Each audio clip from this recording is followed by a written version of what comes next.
El conocimiento silencioso de Carlos Castañeda, parte 15. Sean bienvenidos. Capítulo 13. Los dos puentes de una sola mano. En el sexto centro abstracto. El manejo del intento. Pasamos la noche allí en las montañas.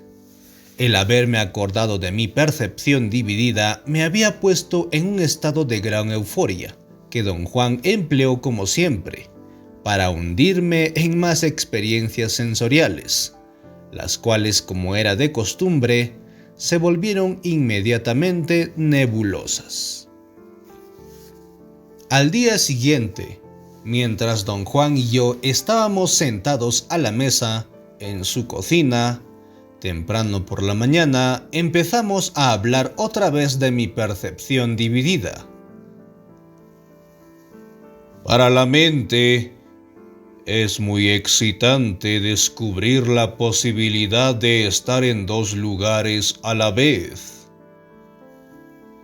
puesto que nuestra mente es nuestra racionalidad, y nuestra racionalidad es nuestra imagen de sí. Cualquier cosa que esté más allá de nuestra imagen de sí, o bien nos atrae o nos horroriza, según qué tipo de personas seamos. Me miró con fijeza. Luego sonrió, como si acabara de descubrir algo nuevo en mí. O nos atrae y nos horroriza en igual medida, lo cual parece ser el caso de nosotros dos. Le dije que conmigo la cuestión no era que la experiencia me atrajera o me horrorizara, sino que me sentía atemorizado ante las inmensas posibilidades de la percepción dividida. No puedo decir que no crea haber estado en dos lugares a la vez, dije. No puedo negar mi experiencia. Sin embargo, me asusta tanto que mi mente se niega a aceptarlo como un hecho. Tú y yo somos el tipo de personas que se obsesionan con cosas como esas y luego las olvidan por completo, comentó riendo. Tú y yo somos muy parecidos. Fui yo quien rió esta vez.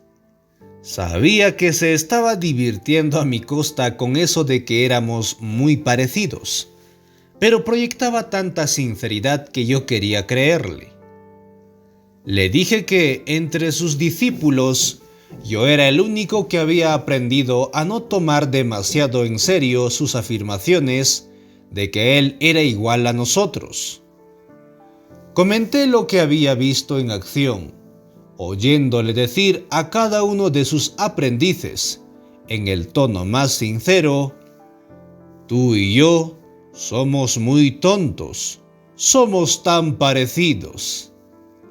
Y me había horrorizado una y otra vez al darme cuenta de que ellos le creían. Usted no es igual a ninguno de nosotros, don Juan, dije. Usted es un espejo que no refleja nuestras imágenes. Usted ya está fuera de nuestro alcance.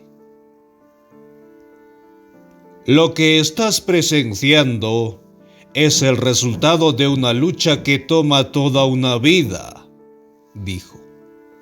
Lo que ves es un brujo que finalmente ha aprendido a seguir los designios del espíritu. Y eso es todo.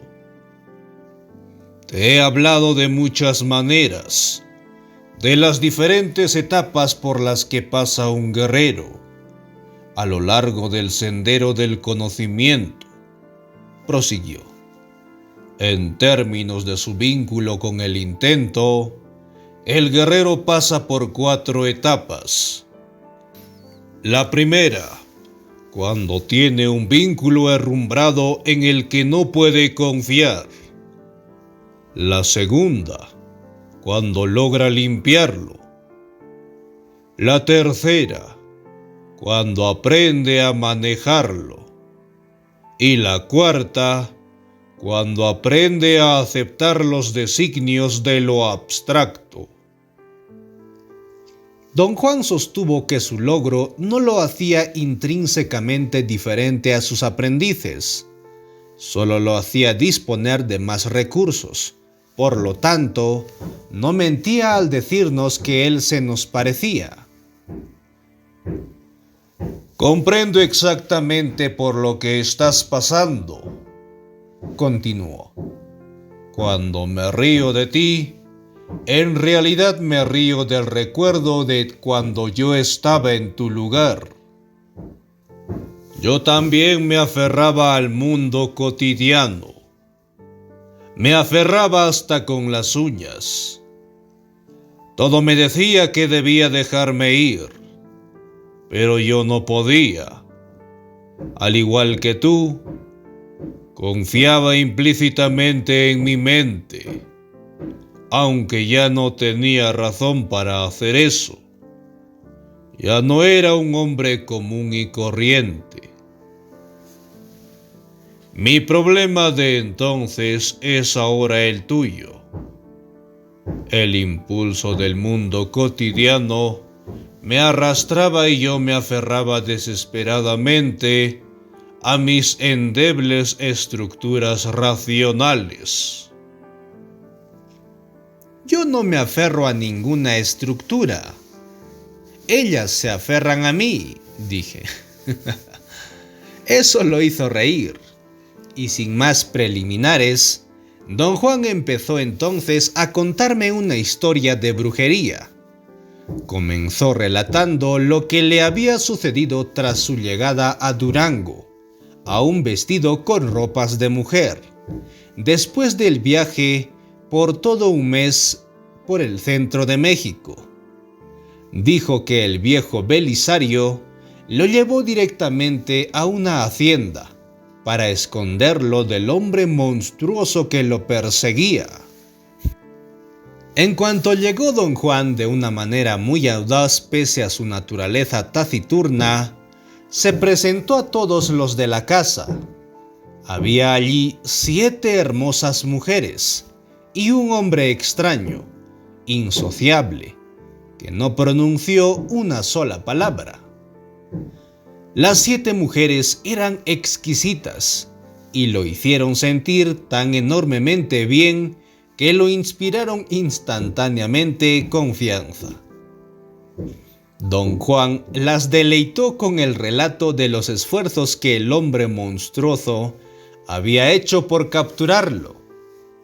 Estaban encantadas, sobre todo con el disfraz que aún usaba y la historia relacionada con él. No se cansaban de oír los detalles de su odisea, y de todas le dieron consejos para perfeccionar el conocimiento que había adquirido durante el viaje. Lo que más sorprendió a don Juan de ellas fue su porte sereno y su actitud segura. Eso, en una mujer, le parecía a don Juan algo increíble. Se le ocurrió la idea de que para que esas mujeres fuertes y hermosas tuvieran tanta desenvoltura y olvidaran a tal punto las formalidades, debían de ser mujeres de la vida alegre. Pero era obvio que no lo eran. En los días siguientes, lo dejaron vagar por su cuenta por toda la propiedad. Aquella enorme mansión y sus terrenos lo deslumbraron. Jamás había visto nada parecido. Era una vieja casa colonial, con un elevado muro que la circundaba. Adentro había balcones con macetas de flores y patios con enormes frutales que proporcionaban sombra, intimidad y quietud. Las habitaciones eran grandes. En la planta baja había aireados corredores alrededor de los patios. La planta alta tenía misteriosos dormitorios donde no se le permitía entrar. Durante esos días, le sorprendió el profundo interés que las mujeres se tomaban por su bienestar. Era como si él fuera el centro del mundo para ellas. Jamás antes le había mostrado nadie tanta amabilidad, pero al mismo tiempo, nunca se había sentido tan solitario. Estaba siempre en compañía de esas bellas y extrañas personas, pero nunca había estado tan solo. Algo en los ojos de esas mujeres le indicaba que bajo aquellas fachadas encantadoras existía una terrorífica frialdad, una indiferencia imposible de atravesar. Don Juan creía que esa sensación de soledad se debía a que no lograba prever la conducta de las mujeres ni conocer sus verdaderos sentimientos. Solo sabía de ellas lo que ellas le decían. Pocos días después de su llegada, la mujer que parecía estar a cargo de todas le entregó unas flamantes ropas de hombre, diciéndole que el disfraz de mujer ya no era necesario, pues el hombre monstruoso, quien quiera que fuese, no estaba a la vista. Le dijo que estaba libre y que podía partir cuando gustase. Don Juan pidió ver a Belisario, a quien no había visto desde el día de su llegada. La mujer le dijo que Belisario estaba de viaje y que había dejado dicho que don Juan podía quedarse allí en la casa, pero solo si estaba en peligro. Don Juan declaró que estaba en peligro mortal. Durante los pocos días que llevaba en la casa, había constatado de que el monstruo estaba allí, siempre merodeando sigilosamente entre los jardines que rodeaban la casa. La mujer no quiso creerle y le dijo sin rodeos que él era un embustero, que fingía ver al monstruo para que lo hospedaran. Le dijo que esa casa no era el lugar para holgazanear. Afirmó que todos allí eran gente muy seria, que trabajaban mucho y que no podían permitirse mantener a un arrimado. Don Juan se sintió ofendido, insultado, y salió furioso de la casa. Pero al ver al monstruo escondido tras los arbustos al borde de un jardín, su enojo se convirtió en terror. Se apresuró a entrar en la casa, preso de un pánico mortal. Allí le suplicó a la mujer que le diera refugio. Prometió trabajar como peón sin salario, con tal de quedarse en la hacienda. Ella aceptó siempre y cuando él aceptara dos condiciones: que no hiciera preguntas y que hiciera cuanto se le ordenara sin pedir explicaciones. Le advirtió que si violaba esas reglas, su estadía en la casa se daría por terminada. «Me quedé realmente de mala gana», continuó don Juan. «No me gustó nada aceptar sus condiciones, pero no tuve otro remedio. Afuera estaba el monstruo. Adentro yo estaba a salvo, porque yo sabía que el monstruo siempre se detenía ante una barrera invisible que rodeaba la casa a una distancia de unos 100 metros.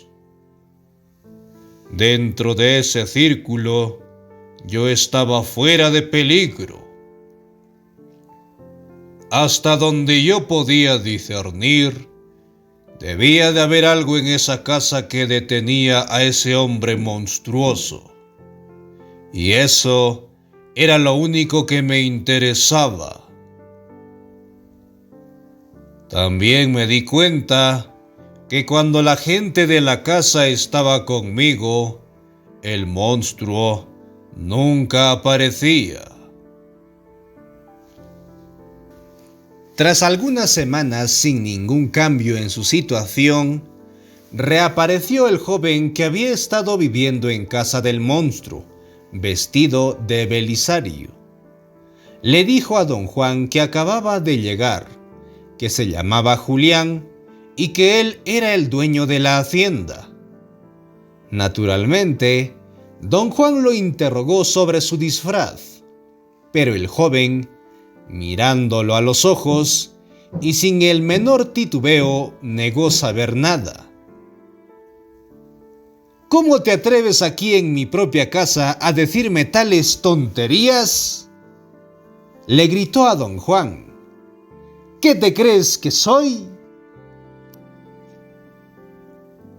Pero usted es Belisario, ¿verdad?, insistió don Juan. No, dijo el joven. Belisario es un viejo. Yo soy Julián y soy joven. ¿A poco no te das cuenta? Don Juan admitió dócilmente no haber estado del todo convencido de que aquello fuera un disfraz. De inmediato se dio cuenta de lo absurdo de su declaración. Si ser viejo no era un disfraz, era entonces una transformación, y eso resultaba aún más absurdo. La confusión de don Juan iba en aumento. Le preguntó su opinión sobre el monstruo y el joven le contestó que no tenía ni idea de qué le hablaba, pero reconoció que algo debía haberle sucedido, de otro modo el viejo Belisario no le hubiera dado asilo. Le afirmó fríamente a don Juan que cualquiera que fuese el motivo que lo obligaba a mantenerse escondido era solo asunto suyo. El tono y la manera fría de su anfitrión mortificaron a don Juan sin medida. Arriesgándose a provocar su enojo, le recordó que ya se conocían. El joven furioso declaró no haberlo visto jamás antes de ese día. Se controló rápidamente y expresó su deseo de cumplir la promesa de Belisario. El joven añadió que él no era solo propietario de la casa, sino también el encargado de velar por todas las personas que vivían en ella y dirigirlas, incluyendo ahora a don Juan, quien por el solo hecho de estar entre ellos se había convertido en el pupilo de la casa. Si don Juan no estaba contento con ese arreglo, podía irse. Antes de decidirse por una cosa o por la otra, don Juan sensatamente optó por preguntar en qué consistía ser pupilo de la casa. El joven le llevó a don Juan a una parte de la mansión que todavía estaba en construcción y le dijo que esa parte de la casa simbolizaba su propia vida y sus acciones. Estaba sin terminar. Las obras continuaban, por cierto, pero existía la posibilidad de que nunca se completaran. Tú eres uno de los elementos de esa construcción incompleta, le dijo a don Juan. Digamos que eres la viga que sostendrá el techo. Hasta que la pongamos en su sitio y pongamos el tejado encima, no sabremos si serás capaz de soportar el peso. El maestro carpintero dice que sí. El maestro carpintero soy yo. Esa explicación metafórica no tuvo ningún sentido para don Juan, que tan solo quería saber qué se esperaba de él en cuestiones de trabajo. El joven trató de explicárselo de otra manera. «Yo soy el Nahual», explicó.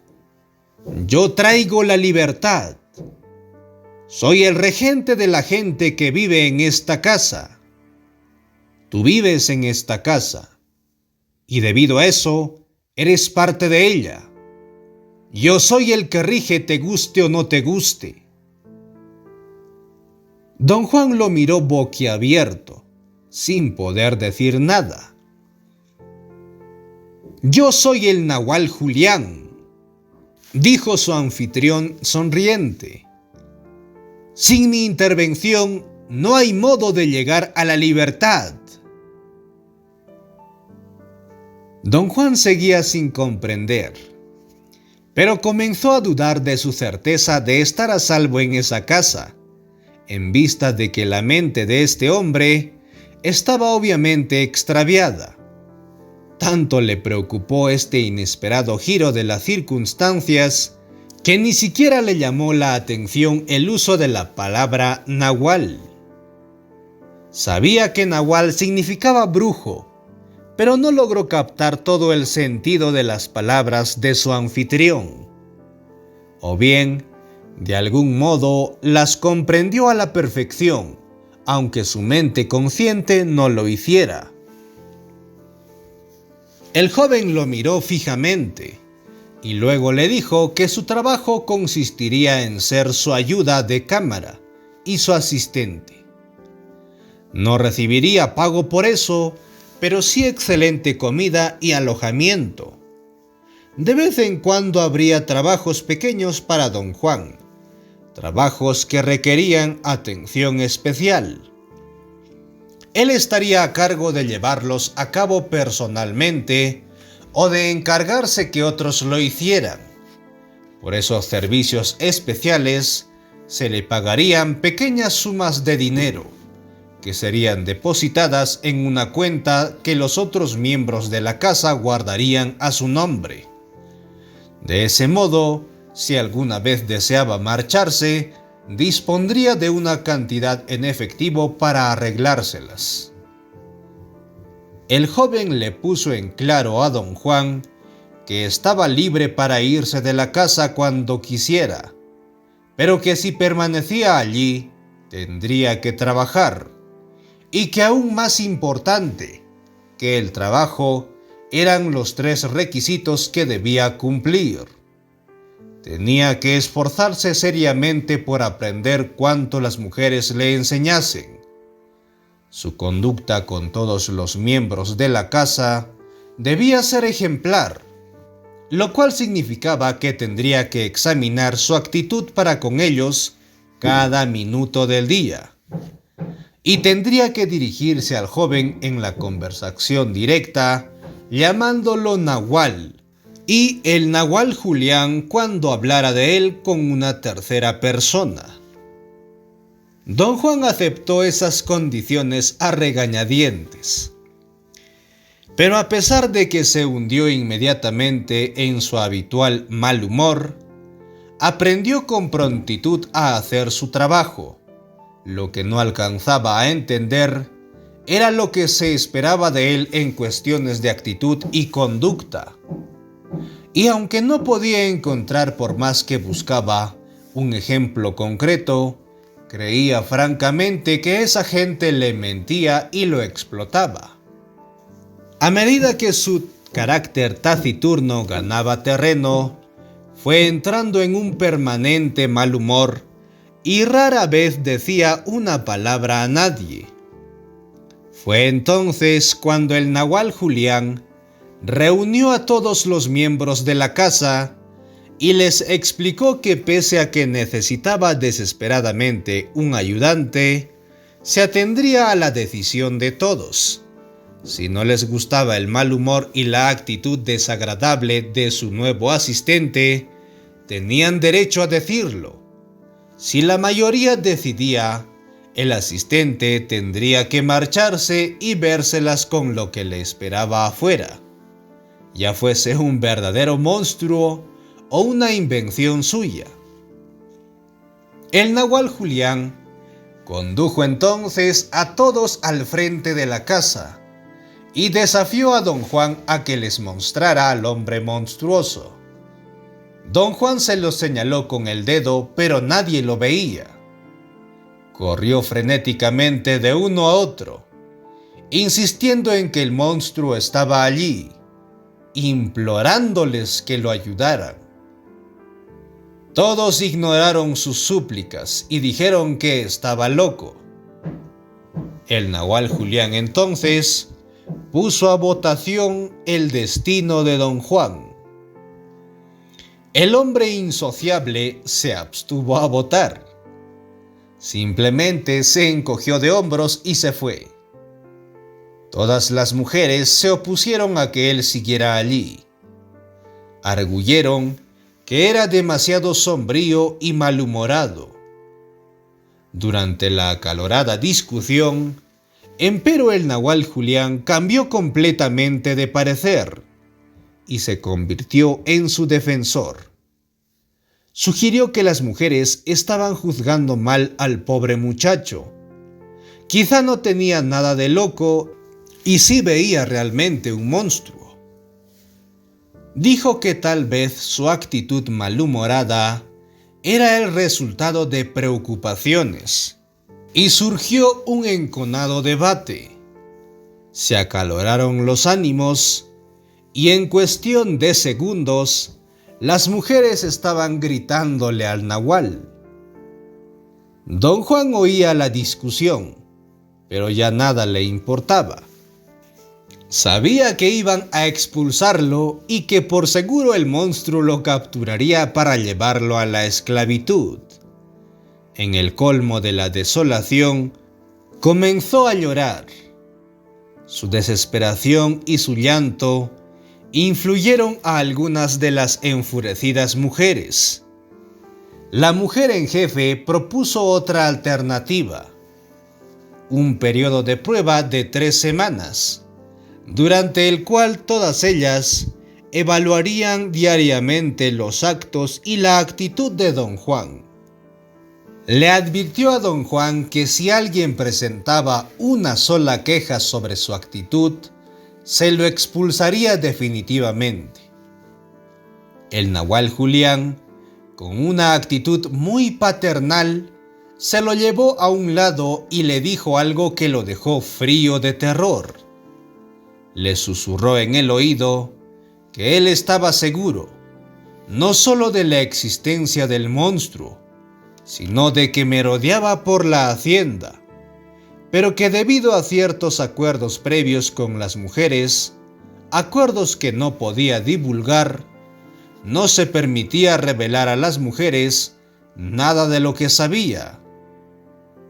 Instó a don Juan a dejar su terquedad y mal humor y a fingir lo opuesto. «Compórtate como si estuvieras feliz y satisfecho», le dijo a don Juan. «De lo contrario, las mujeres te echarán a patadas. Esto debería bastar para asustarte. Usa el miedo como fuerza impulsora. Es lo único que tienes». Cualquier duda o reticencia que don Juan pudiera haber sentido desapareció instantáneamente al ver al hombre monstruoso que esperaba, impaciente, en la línea invisible, como si se diera cuenta de cuán precaria era la situación de don Juan. Era como si estuviera horriblemente hambriento y esperara con ansias un festín. El nahual Julián empujó su terror un poco más hondo. «Si yo estuviera en tu lugar», dijo, «me comportaría como un ángel. Haría todo lo que esas mujeres me dijeran, con tal de no vérmelas con esa bestia infernal». «Entonces, ¿usted ve al monstruo?», preguntó don Juan. «Por supuesto que sí», respondió él. «Y también veo que si te vas de aquí, o si las mujeres te botan a patadas, El monstruo te capturará y te pondrá cadenas. Eso acabará con tu mal humor, sin duda alguna. Los esclavos no tienen más posibilidad que la de comportarse bien con sus amos. Dicen que el dolor provocado por un monstruo como ese está más allá de toda comparación. Don Juan supo ahí mismo que su única esperanza radicaba en ser tan simpático como le fuera posible. El miedo de caer presa de ese hombre monstruoso fue, por cierto, una poderosa fuerza psicológica. Don Juan me dijo que, por algún capricho de su propia naturaleza, era muy pesado justamente con las personas que más quería, las mujeres, pero que nunca se comportó mal en presencia del Nahual Julián. Por algún motivo que no podía determinar, en el fondo él sabía que el Nahual Julián era alguien a quien él podía afectar con su conducta. El otro miembro de la casa, el hombre antisociable, no tenía importancia para él. Don Juan no le tenía en cuenta. Se había formado una mala opinión de él con solo verlo. Lo creía débil, indolente y dominado por esas bellas mujeres. Más adelante, cuando entendió mejor la personalidad del Nahual Julián, comprendió que ese hombre estaba decididamente opacado por el esplendor de los otros. Con el correr del tiempo, la naturaleza del liderazgo y la autoridad se le hicieron evidentes a don Juan. Estaba sorprendido pero encantado de notar que nadie era mejor ni más augusto que los otros. Algunos de ellos llevaban a cabo funciones que los otros no podían hacer, pero eso no los tornaba superiores, sino solo diferentes. Sin embargo, la decisión definitiva en todo corría automáticamente por cuenta del Nahual Julián. Este, al parecer, gozaba mucho expresando sus decisiones en forma de estupendas y a veces bárbaras bromas que jugaba a todos. Había también entre ellos una misteriosa mujer. La llamaban Talía, la mujer Nahual. Nadie le explicó a don Juan quién era o qué significaba aquello de mujer Nahual. Le expresaron claramente, sin embargo, que una de las 7 mujeres era Talía. Hablaban tanto de ella que la curiosidad de don Juan ascendió a tremendas alturas. Hizo tantas preguntas que la mujer en jefe le prometió enseñarle a leer y a escribir para que pudiera así hacer mejor uso a sus habilidades deductivas. Le dijo que él debía aprender a anotar las cosas en vez de encomendarlas a la memoria. De ese modo, acumularía una gran colección de datos sobre Talía que podría leer y estudiar hasta que la verdad fuera evidente. Como anticipándose a la cínica respuesta de ¿a quién le importa?, que don Juan estaba a punto de decir, ella arguyó que, si bien podía parecer una empresa absurda, descubrir quién era Talía podía ser una tarea muy fructífera. Esa era la parte divertida, dijo. La parte seria era que don Juan necesitaba aprender las reglas básicas de la teneduría de los libros, a fin de ayudar al Nahual a administrar la propiedad. Inmediatamente comenzó a darle lecciones diarias y en un solo año, don Juan progresó tan rápida y extensamente que podía leer, escribir y llevar libros contables. Y hasta descubrió que la mujer en jefe era Talía, y que la tarea de descubrirla había sido fructífera. Todo había ocurrido con tanta facilidad que ni notó los cambios en él mismo, el más notable de los cuales era cierto sentido de desprendimiento, de desinterés.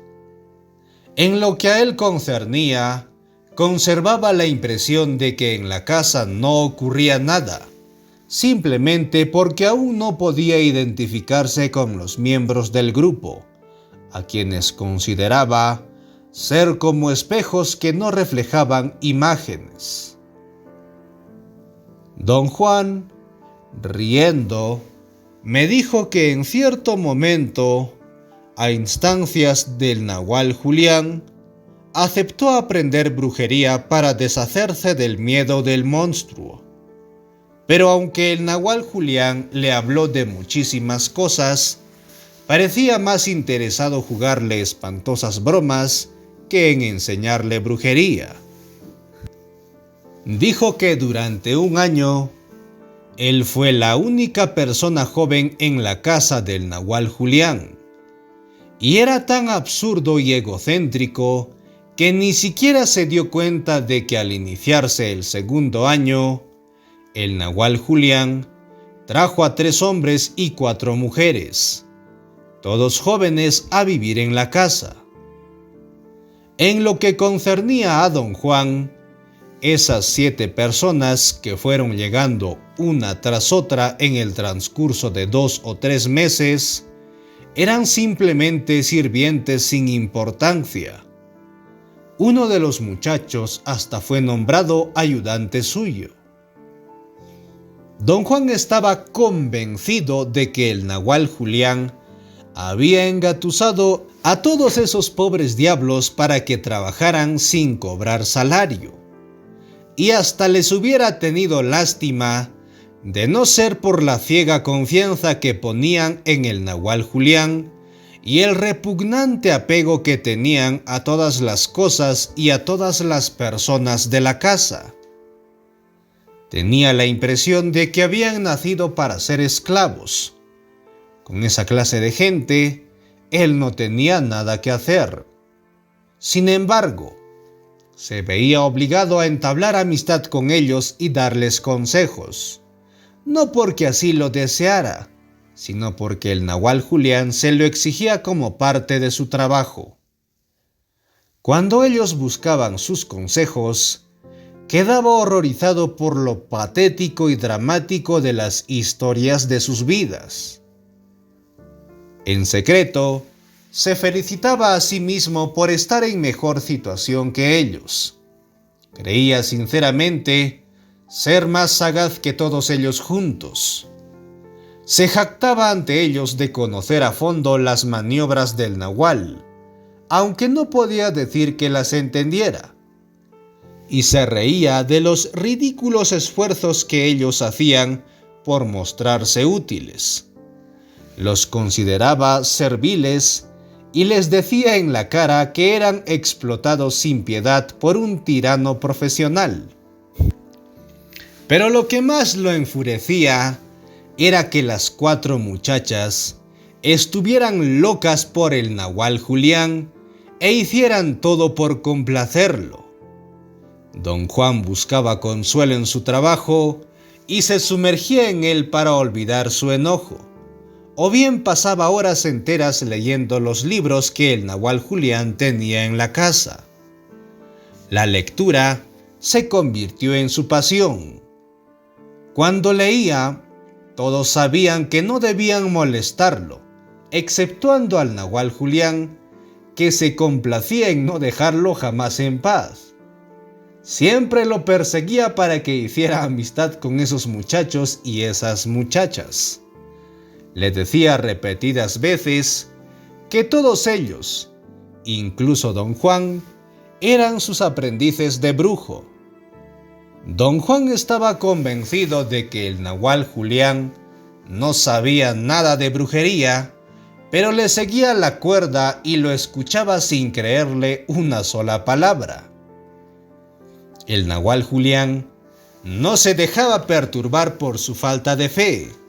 Simplemente procedía como si don Juan le creyera y reunía a todos los aprendices para darles instrucción.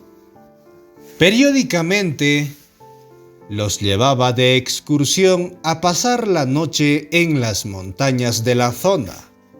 En casi todas esas excursiones los dejaba solos, perdidos entre los escarpados cerros a cargo de don Juan.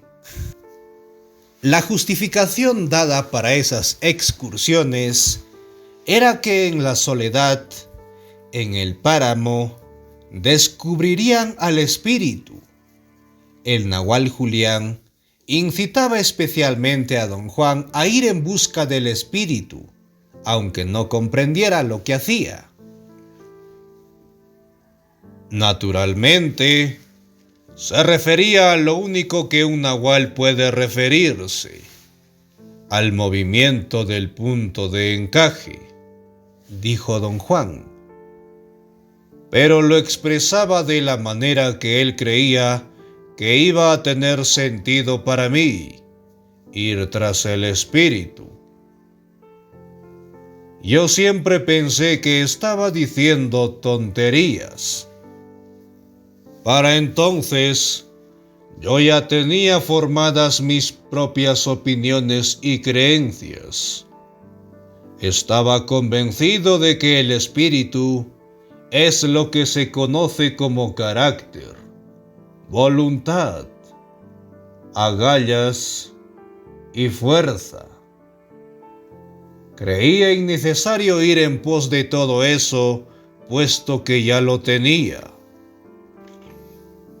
El nahual Julián insistía que el espíritu es indefinible, que ni siquiera se lo puede sentir, mucho menos se podía hablar de él, y que uno solo puede llamarlo al reconocer que existe. Mi respuesta fue muy parecida a la tuya. Uno no puede llamar a algo que no existe.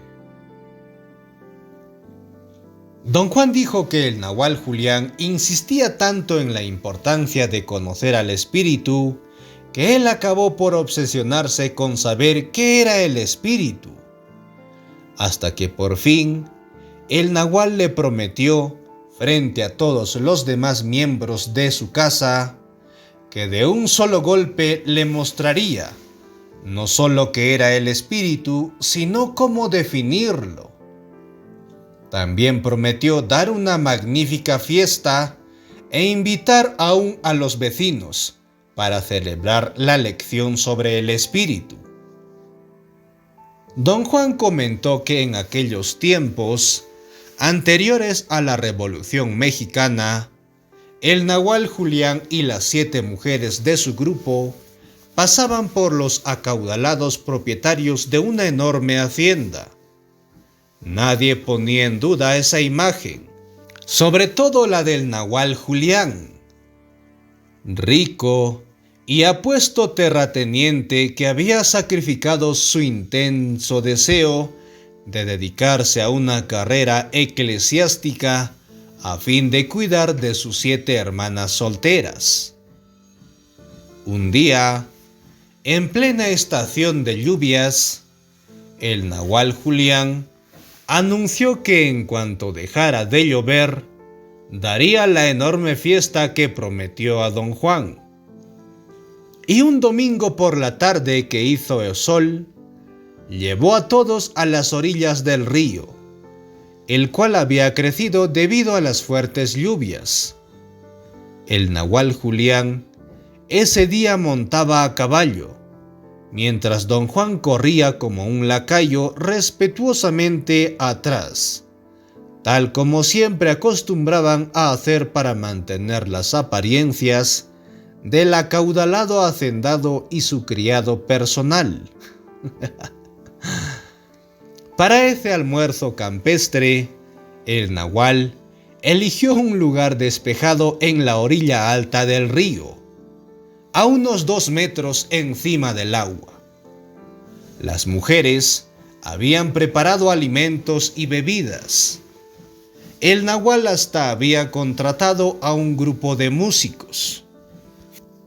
En la gran fiesta estaban incluidos todos los peones de la hacienda, los vecinos e incluso forasteros que se acercaron para participar de las diversiones. Todo el mundo comió y bebió a gusto.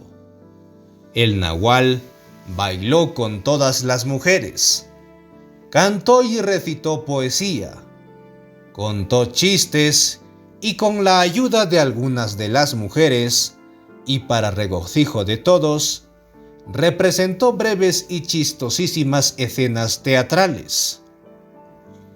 En un momento dado, el nahual Julián preguntó si alguno de sus 7 aprendices deseaba compartir la lección de don Juan.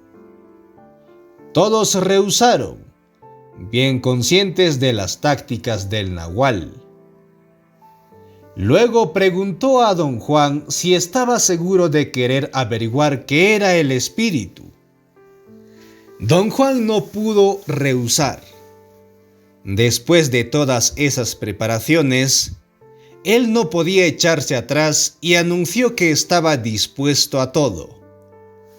El nahual lo guió hasta el borde del turbulento río, lo hizo arrodillar y comenzó a entonar un largo encantamiento en el que invocaba el poder del viento y de las montañas, y pedía al poder del río que aconsejara a don Juan. Su encantamiento, que podría haber sido muy significativo, estaba expresado de modo tan irreverente que todos reían a más no poder. Cuando hubo terminado, le pidió a don Juan que se pusiera de pie con los ojos cerrados. Luego, lo tomó en los brazos, como si fuera una criatura, y lo arrojó 2 metros abajo de la fuerte corriente, gritando: «¡Por Dios santo! ¡No te enojes con el río!». Don Juan se sacudía de risa contándome la historia. Quizás bajo otras circunstancias, también yo la habría encontrado graciosa, pero esa vez el relato me perturbó tremendamente. «Tendrías que haber visto la cara de esa gente», continuó don Juan. «Divisé fugazmente sus gestos de consternación mientras me caía al agua. Nadie había adivinado que ese diabólico nahual haría una cosa así». Don Juan dijo que sinceramente creyó que eso era el fin de su vida. No sabía nadar bien. Mientras se hundía hasta el fondo del río, se maldijo por haber permitido que le pasara eso. Estaba tan furioso que no tuvo tiempo de caer en el pánico. Solo podía pensar en su resolución de no morir en ese pinche río, a manos de ese pinche desgraciado. Sus pies tocaron el fondo y lo impulsaron hacia arriba. El río no era profundo, pero la creciente había ensanchado mucho su cauce. La corriente era muy fuerte y lo llevó zarandeándolo por un largo trecho, y mientras él hacía lo posible por no sucumbir, tratando de que las aguas torrentosas no le dieran vuelta, entró en un estado de ánimo muy extraño. Comprendió cuál era su defecto. Él era un hombre iracundo. Su ira acumulada lo hacía odiar a todos cuantos le rodeaban y reñir constantemente. Pero no podía odiar al río ni pelear con él. No podía ni impacientarse ni irritarse con él, como lo hacía normalmente con todo y con todos. Lo único que podía hacer con el río era seguir su corriente. Don Juan sostuvo que esa sencilla comprensión y el hecho de aceptarla desequilibraron el fiel de la balanza, por así decirlo, haciéndolo experimentar un libre movimiento de su punto de encaje. De pronto, sin darse cuenta en lo mínimo de lo que pasaba, en vez de sentirse arrastrado por el agua torrentosa, sintió que estaba corriendo por la ribera del río. Corría tan deprisa que no tenía tiempo de pensar.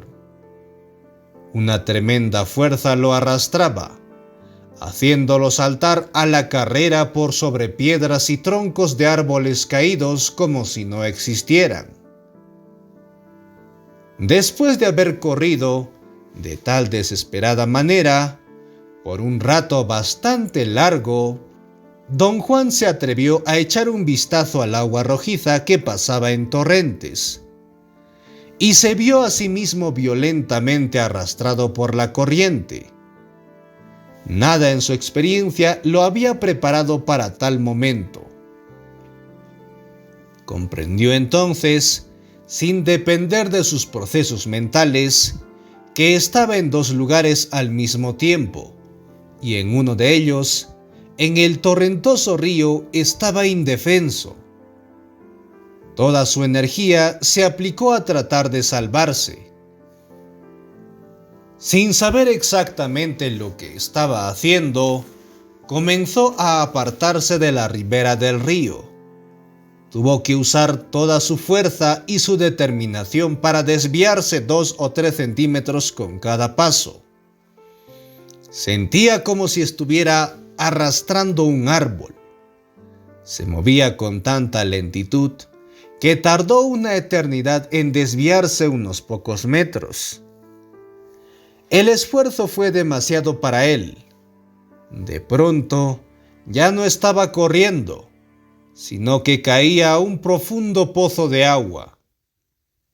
Cuando se hundió en el agua, el frío lo hizo gritar, y un momento después estaba otra vez en el río, arrastrado por la corriente.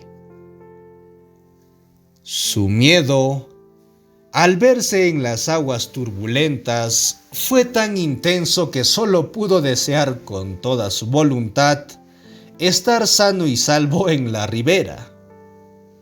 E inmediatamente estaba allí, otra vez, corriendo a increíble velocidad en dirección paralela al río, pero apartándose de él. Mientras corría, miró otra vez hacia las aguas turbulentas y se vio a sí mismo, luchando por mantenerse a flote. Quiso gritar una orden. Quiso mandarse a sí mismo a nadar en dirección oblicua, pero no tenía voz. Su angustia por la parte de sí mismo que luchaba contra el agua era tan insoportable que sirvió de puente entre los dos Juan Matus. Instantáneamente volvió a estar en el agua, nadando oblicuamente hacia la orilla. La increíble sensación de alternar entre dos lugares bastó para borrarle su miedo, y cuando ya no le importaba su destino, empezó a alternar libremente entre nadar en el río, chapaleando hacia la orilla izquierda, o bien correr por la ribera alejándose del río. Salió del agua después de haber recorrido unos 9 o 10 kilómetros río abajo.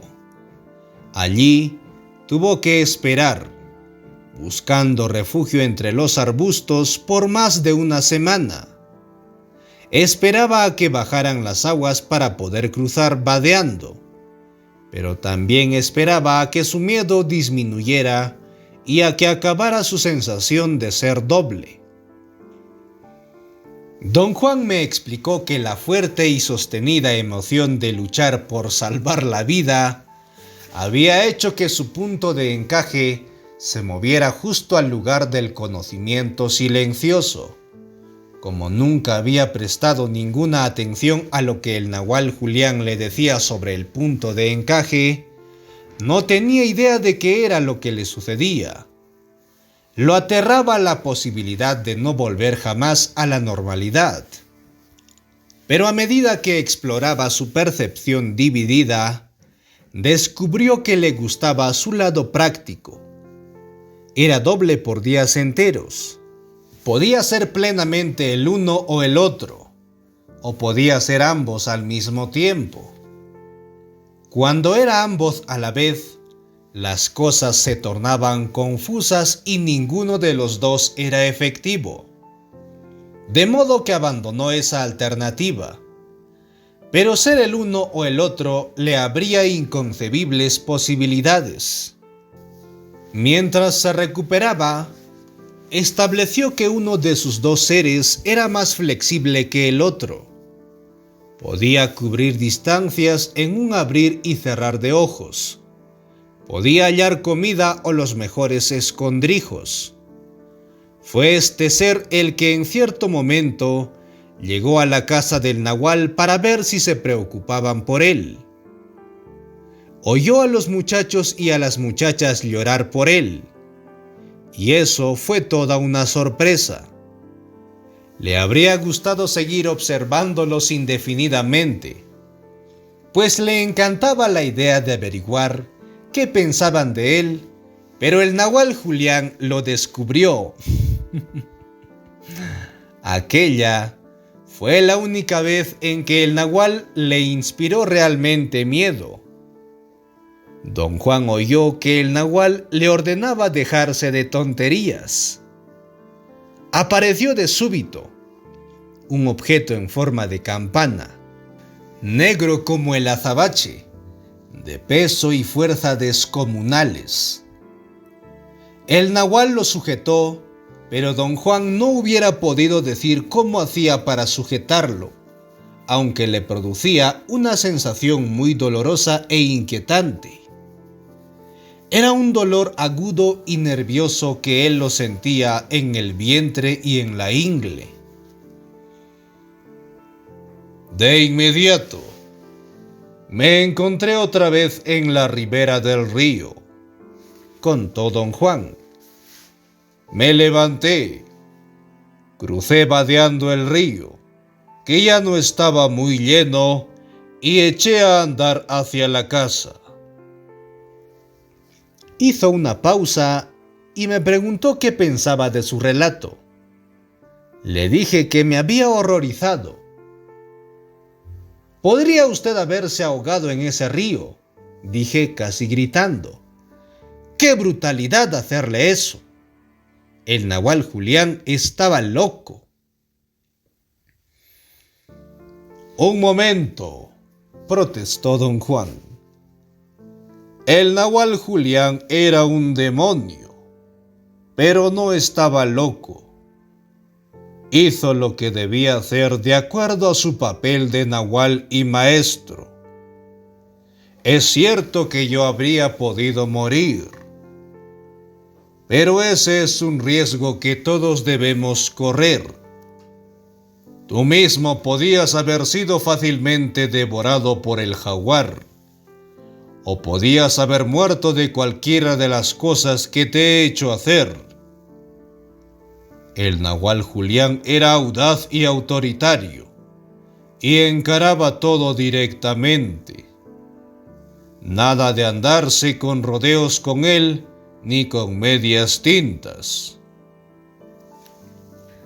Yo insistí que por muy valiosa que fuera la lección, los métodos del nahual Julián me parecían extraños y excesivos.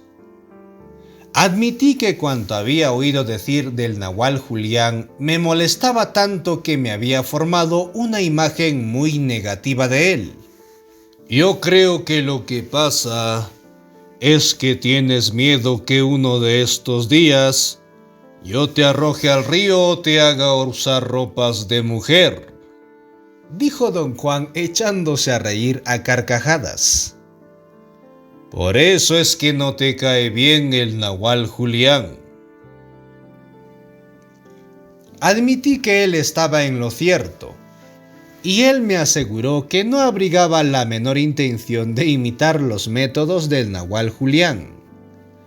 Dijo que no le funcionarían porque a pesar de ser tan falto de compasión como el Nahual Julián, era mucho menos práctico. En aquel entonces, yo no apreciaba su practicalidad, continuó. Y desde luego, no me gustó lo que hizo. Pero ahora, cuando me acuerdo de ello, lo admiro por su estupendo y directo modo de hacerme llenar los requisitos del intento y hacerme manejarlo. Don Juan dijo que la enormidad de esa experiencia le hizo olvidar por completo al hombre monstruoso. Caminó sin escolta casi hasta la casa del Nahual Julián, pero una vez allí, cambió de idea y se fue a la casa del Nahual Elías, en busca de consuelo. Y el Nahual Elías le explicó la profunda consistencia de los actos del Nahual Julián. El Nahual Elías apenas podía contener su entusiasmo al escuchar el relato de don Juan. En tono ferviente, le explicó a don Juan que el Nahual Julián era un acechador supremo, siempre en busca de lo práctico. Su incesante búsqueda era para obtener puntos de vista y soluciones pragmáticas. Su comportamiento aquel día en que arrojó a don Juan al río había sido una obra maestra del acecho. Había maniobrado para afectar a todos. Hasta el río parecía estar a sus órdenes.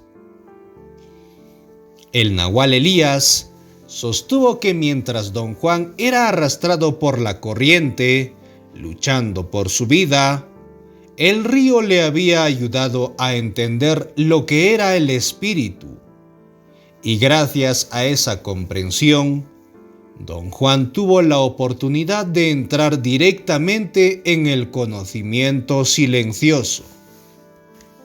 Don Juan escuchó al Nahual Elías lleno de sincera admiración por su entusiasmo, pero sin comprender una sola palabra. En primer lugar, el Nahual Elías explicó a don Juan que el sonido y el significado de las palabras son de suprema importancia para los acechadores. Ellos usan las palabras como llaves que abren cualquier cosa que esté cerrada. Los acechadores, por lo tanto, deben declarar su objetivo antes de tratar de lograrlo, pero no pueden revelarlo así nomás desde un principio. Deben decirlo cuidadosamente y esconderlo entre las palabras. El Nahual Elías llamó a este acto despertar el intento. Le explicó a don Juan que el Nahual Julián había despertado al intento al afirmar enfáticamente frente a todos los miembros de la casa que iba a mostrar a don Juan de una sola vez qué era el espíritu y cómo definirlo. Eso era una perfecta tontería, pues el Nahual Julián sabía que no había modo de mostrar o de definir al espíritu. Su verdadero objetivo era, por supuesto, situar a don Juan en la posición de manejar el intento. Tras de hacer esa afirmación que escondía su verdadero objetivo, el Nahual Julián reunió tanta gente como le fue posible, convirtiéndolos en sus cómplices, a sabiendas de ello o no. Todos conocían el objetivo expresado, pero ni uno solo sabía lo que el Nahual tenía en mente. El Nahual Elías se equivocó por completo al creer que su explicación iluminaría a don Juan. Sin embargo, continuó pacientemente explicándole que la posición del conocimiento silencioso se llamaba el tercer punto, porque a fin de alcanzarlo, había que pasar por el segundo punto, el lugar donde no hay compasión. Dijo que el punto de encaje de Don Juan adquirió la suficiente fluidez como para hacerlo doble. Ser doble significaba para los brujos que uno podía manejar el intento, estar en el lugar de la razón y el del conocimiento silencioso, alternativamente o al mismo tiempo. El nahual le dijo a Don Juan que ese logro había sido magnífico. Hasta lo abrazó como si fuera un niño, y no podía dejar de ponderar el hecho de que pese a no saber nada, o quizá justamente por ello, había podido transferir la totalidad de su energía de un lugar a otro, lo cual significaba, para el nahual, que el punto de encaje de Don Juan poseía una fluidez natural muy propicia. Le dijo a Don Juan que todos los seres humanos se hallaban capacitados para lograr esa fluidez. Sin embargo, la mayoría de nosotros solamente la almacenábamos sin usarla jamás, salvo en raras ocasiones en que la despertaban o bien los brujos o ciertas circunstancias naturalmente dramáticas, como una lucha de vida o muerte. Don Juan lo escuchó como hipnotizado por la voz del viejo nahual. Cuando prestaba atención podía entender cuánto el nahual decía, algo que nunca había podido hacer con el nahual Julián. El viejo nahual pasó a explicar que la humanidad estaba en el primer punto, el de la razón, pero que no todos los seres humanos tenían el punto de encaje localizado exactamente en el sitio de la razón. Quienes lo tenían justamente allí eran los verdaderos líderes de la humanidad. Casi siempre se trataba de personas desconocidas, cuyo genio era el ejercicio de la razón. Dijo luego que en otros tiempos la humanidad había estado en el tercer punto, el cual naturalmente era entonces el primero,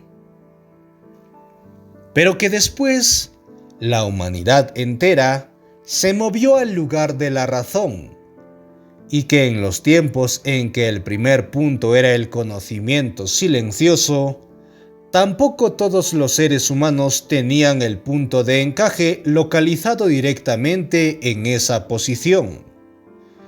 Eso significaba que los verdaderos líderes de la humanidad habían sido siempre los pocos seres humanos cuyos puntos de encaje estaban situados en el sitio exacto de la razón o del conocimiento silencioso. El resto de la humanidad, le dijo el viejo nahual a Don Juan, eran simplemente los espectadores. En nuestros días, eran los amantes de la razón. En el pasado habían sido los amantes del conocimiento silencioso. Eran los que admiraban y cantaban odas a los héroes de cada una de esas posiciones. El viejo nahual afirmó que la humanidad había pasado la mayor parte de su historia en la posición de conocimiento silencioso, lo que explicaba nuestra gran añoranza por él. Don Juan le preguntó qué era exactamente lo que el nahual Julián le estaba haciendo. Su pregunta sonaba más madura e inteligente de lo que en realidad era. El nahual Elías respondió en términos que resultaron totalmente oscuros para Don Juan.